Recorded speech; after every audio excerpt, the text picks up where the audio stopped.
So this video is for a 2-octave E major scale. We're going to do your scale, and we're also going to do your arpeggios, also known as triads, and we're also going to do your broken thirds.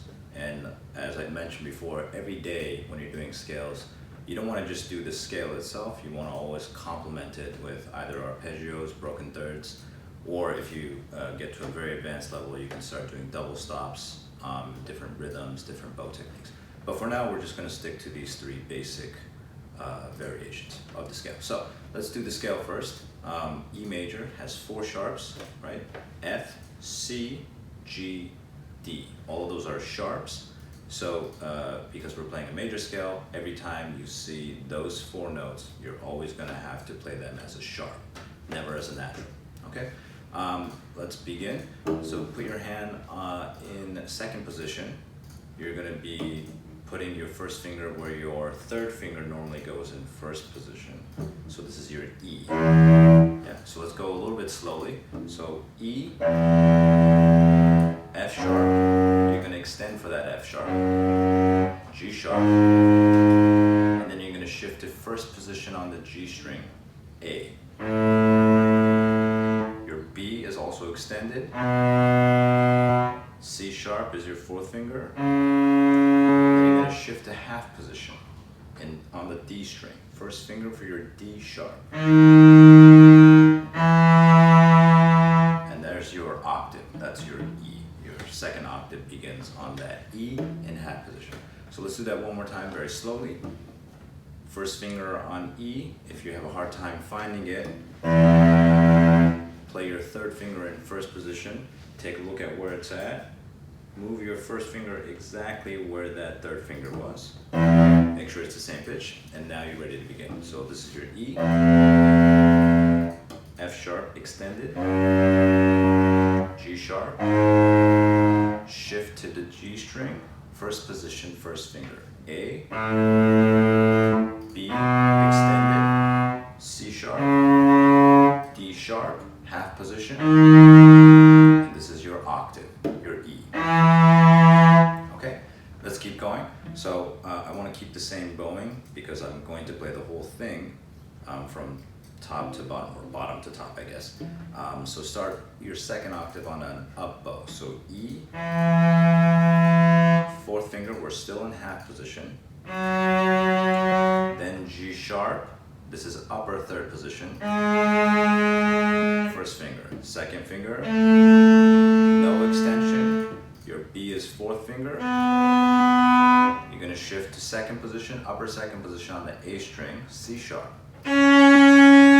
D sharp is 3rd finger, no extension. And then your top E. And that completes your second octave. Yeah, so let's go back, all the way back to the beginning of the second octave. You're going to put your hand in half position on the D string, D as in dog, second finger, half position. Yeah, okay, up bow. So 2 is your E, F sharp 4th finger, shift to upper third position with your first finger, and this is going to be a G sharp, G sharp, second finger with A, no extension, B, 4th finger, C sharp, with your first finger, this is upper second position, D sharp, and then E. Come back down, G sharp, C sharp, B, A, G sharp, half position, 4th finger, second finger, D sharp, C sharp, B, A, extend. Now this is your G sharp, F sharp, E. Okay, so that's your scale. Try to practice this slowly. Make sure you're shifting into the correct positions. Yeah, the whole point of these scales is to really start to think of the cello not note by note, but shape by shape. That's really important. So when you're, for example, if some of you play piano, it's really important when you're playing a chord, for example, you're not going to play one note at a time. Sometimes you have to, when you're playing a chord, you have to play simultaneously. So in order to do that, you have to have a certain shape for your hand before you actually play the notes. Cello is the same. Yeah, we're not going to be playing chords. We don't play them that often, but we do eventually when you get to advanced level. But even with individual notes, always think of your hands in terms of shapes. What notes are under your finger? Okay, so let's move on to your arpeggios. Again, we're just doing 2 octaves, so let's go octave by octave. Now the first octave, you're going to start in half position. Yeah, so 4th finger. So remember, we started with the 1st finger on the E in 2nd position. Now I want you to start with 4th finger. Yeah. 4th finger on that same E. Yeah. So half position. This is your E. This is your G sharp with 1st finger. 4th finger, still in half position.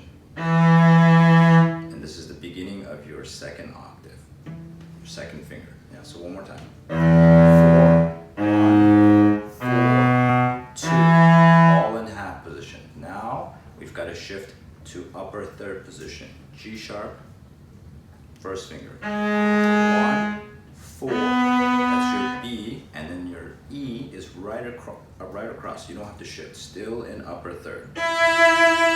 Come back across on the D string, 4th finger, 1st finger, half position, 2nd finger on the E, 4th finger on the B, 1st finger on the G sharp, and then 4th finger on the E. Okay, so let's do it slowly, going up and down. Yeah, half position, 4, 1, 4, 2, upper 3rd, 1st position. 2, 4, 1, 2, half position, all in half position, 4, 1, 4. Okay, so that's your arpeggio.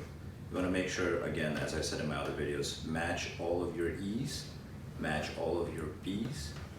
Yeah, your B's and E's, make sure that whenever you play a B, anywhere you're playing a B in these arpeggios, they match. Yeah, and then your G sharps as well. In which case, these 2 G sharps. Okay. All right. Finally, let's do a little bit of the broken thirds. These are a little bit tricky. You're going to have to go across strings. You're going to have to shift up strings. A lot of complicated little shifts that you have to do. Okay, so let's see. 2nd position.